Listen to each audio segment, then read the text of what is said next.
Mais si les diplômes ne sont pas la solution, si le monde d'affaires ne sont pas la solution, si la religion ou les religieux ne sont pas la solution, où se trouve la solution de la paix du cœur et de l'équilibre?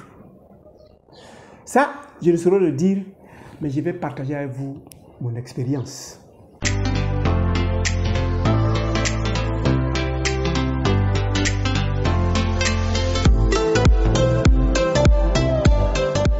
Bienvenue à Objectif Santé, votre chaîne de bien-être qui vous aide à rechercher le succès. Et ce succès, qu'est-ce que c'est que exactement? Je suis docteur nature. Je vais vous faire découvrir la médecine de la santé que lorsque vous appliquez, vous allez mieux vous porter. Pour moi, le succès, c'est pouvoir gérer son temps. Pour moi, le succès, c'est de pouvoir se faire des amis. Pour moi, le succès, c'est de pouvoir payer ses factures. Pour moi, le succès, c'est de pouvoir vivre tel que toi-même qui m'écoutes, tu l'entends. Alors, après avoir parcouru ces trois lieux, si vous voulez, faire des diplômes, je me vais découvrir que celui à qui je voulais ressembler même, à 65 ans, il est employé avec son diplôme. C'est pas là-bas. Il faut qu'il fasse une chose. En second lieu, j'ai voulu ressembler à John Davidson Rockefeller. Les problèmes que John Davidson Rockefeller a eu aux États-Unis, à New York, c'est les mêmes problèmes que j'ai eu à des variantes près. Là-bas, c'est des procès à ne pas en finir et ils ont explosé Standard Oil Company. Après 60 ans, il était 3 fois plus vieux que son âge parce que le monde des affaires l'a absorbé. De la manière il était en train d'aspirer, d'après lui-même, les petits ruisseaux pour faire des grandes rivières, le monde des affaires l'a sucé et il est resté malade jusqu'au foie de sa vie. Et ce qu'il voulait atteindre, il était obligé de s'en libérer. C'est la seule personne qui s'est levée un matin dans le monde des affaires et dit à mon fils, tiens tout ça là, je ne suis plus dedans. Parce qu'il a trouvé que là-bas, il n'avait pas la paix du cœur. Les religieux que j'ai approchés, j'ai vu qu'eux, ils luttaient plutôt pour un positionnement de la religion et non pour atteindre un objectif où ensemble, on en a à avoir un mieux-être. À preuve, ils se sont assis, celui-là ne fait pas notre affaire, il va déranger notre capacité de rentrer au paradis, donc on lui donne un courrier et on le renvoie. Je m'assois et je dis, mais effectivement, la ressource c'est quelque part d'autre. Mais où? Je ne suis pas l'exemple, mais je vais vous dire comment j'ai procédé. La première des leçons que je me suis donnée, le mieux-être ne se trouve pas chez l'autre qui cherche la même chose que toi. Il va vouloir t'assujettir, il va vouloir te guider, il va vouloir te commander pour son mieux-être, mais vous aidez vous éloigner de l'objectif. Donc pour cela, il faut créer tes propres business et il faut se contenter de ce qu'on a pour payer ses factures. La première des choses, j'ai arrêté une course effrénée au matériel. J'ai choisi de gérer mon temps parce que le temps, c'est une minuterie et le temps, chaque seconde de nos vies, c'est notre mort qui se signale. Mais je ne peux pas être en train de une course contre une montre qui me délimite et qui me présente ma montre, ma mort. L'horloge ne calcule pas les minutes et les secondes, mais l'horloge nous calcule notre fin du monde. Comment arriver à notre fin de monde, qui est notre mort, en paix avec soi-même? Il faut créer un business. Dans lequel business tu peux régler les petits problèmes des grands mondes. Une autre technique de la réussite, sois capable de régler les petits problèmes d'une majorité d'hommes. Je te prends un cas facile à comprendre. Vous partez dans votre village, vous découvrez que l'ensemble de la population de votre village s'en va boire de l'eau de marigot. Et cette eau de marigot leur donne beaucoup de maladies, des vers de Guinée, ainsi de suite. Donc, une grande quantité d'hommes atteint un petit problème dont vous en avez la solution.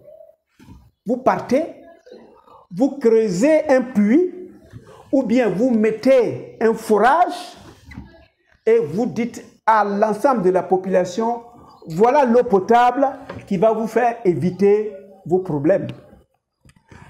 À ce niveau, vous avez atteint le succès.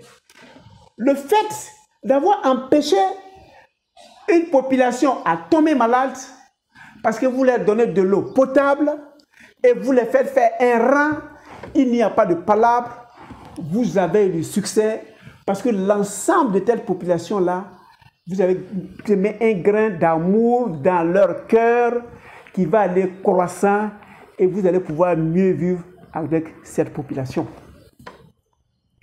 Troisième élément, comment doit-on faire pour vivre dans le succès? Pour vivre dans le succès, il faut que tu arrives à contenter les gens qui vivent dans ton rayonnement. J'ai vécu avec ces religieux qui ont des dimensions spirituelles très élevées, mais qui font beaucoup d'erreurs. J'ai découvert que ce n'est pas leur faute. Le parcours scolaire que j'ai eu, même si ça ne m'a pas donné de la richesse, ça m'a permis de comprendre l'agissement de celui qui est en face de moi. Donc, ne t'aimez pas à trouver les défauts des autres, à leur crier dessus, à les amener à se parfaire d'une manière obligatoire. Quand ils sont dans ton domaine, s'ils acceptent, tu avances avec eux. S'ils refusent, comme le cas que j'ai eu avec les religieux, ils m'ont adressé une lettre. Nous ne voulons plus de toi dans notre effectif. Effectivement, c'est les niveaux de compréhension, c'est les degrés de compréhension des choses. Il faut leur concéder cela. Partir, c'est mieux. Sinon, rester, tu vas perturber la quiétude de tout un groupe. Parce que qui que tu sois, tu as des gens qui t'aiment, tu as des gens qui ne t'aiment pas. Et si tu ne fais pas attention, la même population va se trouver face à face de par ta faute. Donc, il faut pouvoir se retirer quand il le faut pour pouvoir garder la quiétude et l'amour entre les gens. Troisième secret de la réussite. Quatrième secret de la réussite, c'est de ne pas lutter des postes avec les gens qui, eux, ils pensent que c'est le poste-là qui fait leur quiétude. Quand j'étais directeur exécutif central, il y a des gens qui croyaient que s'ils sont assis dans ce fauteuil, ça va les honorer. Évidemment, ça peut même les honorer parce qu'ils seraient appelés directeur exécutif central, qu'ils soient capables ou pas. Mais là n'est pas ton problème. Ton problème, c'est de ne pas avoir de difficultés avec ceux qui s'intéressent au poste. Donc, tu quittes là à ce que l'autre s'asseye. Et d'après un dicton de chez moi qui dit, si tu ne peux pas, quitte là. Même si tu peux que tu n'aies pas compris, c'est le même résultat, quitte là. Tu quittes, tu n'as pas besoin de palabres. Donc, chacun doit savoir, le jour où on te dira qu'on n'a plus besoin de toi, tu ne fais pas palabre, tu leur donnes les attributs et tu vas de là-bas et vous restez de bons amis parce que le séjour terrestre est très court et si tu dois perturber ton court séjour terrestre avec des palabres, je vous assure, l'enfer commencera sur cette terre, tu n'auras pas de paix et ce n'est pas évident si demain il y a un paradis que tu aies accès à ce paradis. Donc voilà où je voulais en venir avec chacun de vous. Tu peux avoir tous les diplômes, tu peux avoir tout le boulot, tu peux avoir plusieurs femmes, tu peux avoir beaucoup d'enfants, mais tu verras qu'à chaque instant, quand tu résous un problème, il y a un autre problème qui se positionne. Tu résous un problème, il y a un qui se positionne. Tu vas te surprendre un jour dans ta tombe. Ils sont en train de faire tes funérailles. Tu n'as pas eu le temps d'avoir ce succès que tu recherches. Tu n'as pas eu le temps d'avoir la paix du cœur. Tu n'as pas avoir le temps de la tranquillité parce que tu penses avoir la solution de tous les problèmes et tu vas vouloir forcer et tu vas vivre difficilement. Mesdames et messieurs, c'est ici que je voulais venir avec vous. Soyez vous-même, faites ce que vous avez à faire et vivez tel que vous pouvez. Ne forcez rien, n'arrachez rien de force. C'est votre vie qui vous appartient, c'est votre vie que vous devez gérer. Gérez votre vie et vous verrez que vous allez créer le meilleur des mondes possible dans votre environnement. Ceux qui n'accepteront pas votre méthode de vie, parce qu'ils croient que c'est les palabres qui permettent d'évoluer, ils partiront d'eux-mêmes sans qu'il y ait palabres. Merci de votre temps d'écoute. Je vous souhaite beaucoup de courage, de sortir vos dons et vos capacités, de les exploiter et de ne pas discuter avec les autres inutilement. Pour cela, vous n'aurez pas vécu inutilement. Merci et à la prochaine vidéo.